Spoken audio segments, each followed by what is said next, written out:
Okay, so after the situation where he had rolled over my foot with the car, he had come to court, he dropped the charges actually.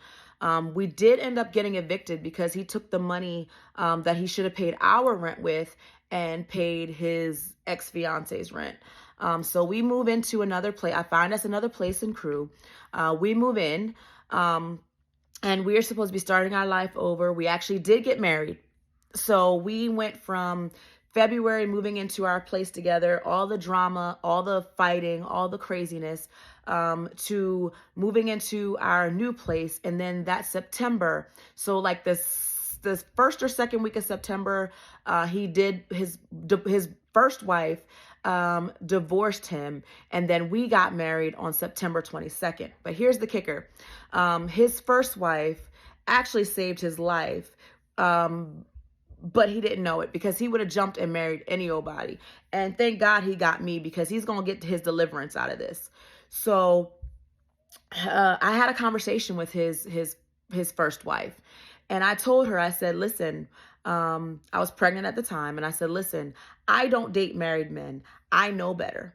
And I saw that he was not taking care of his three sons. And I said, listen, I'm going to pay the child support. I'm going to make sure it gets paid, because it's a sad commentary of a woman that will stay with the man and let her love her child, but not let him take care of his biologicals. So I actually took over that, and I built a relationship with the mother of his three sons.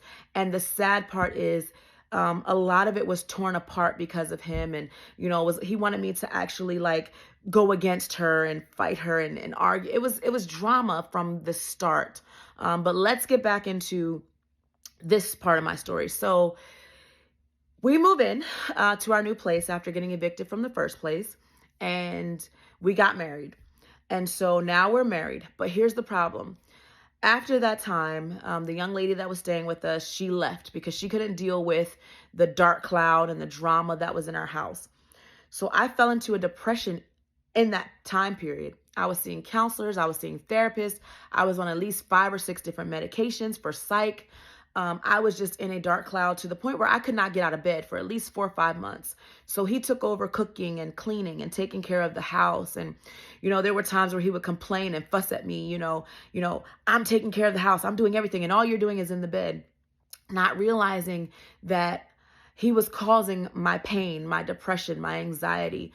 I had a spiritual mother at that time, a person that I called my spiritual mother at that time, who told me, she said, Teresa, he's gonna kill you. That man's gonna kill you. And she was like, I need you to link up with, your spiritual sister who's in Maryland.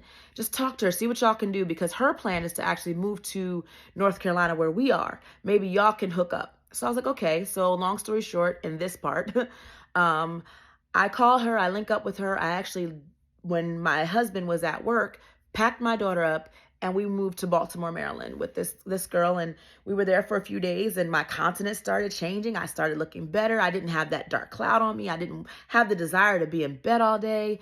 I started registering my daughter, getting her ready for school out there, just starting over and trying to build my life and be a better person. But stay tuned for the next part.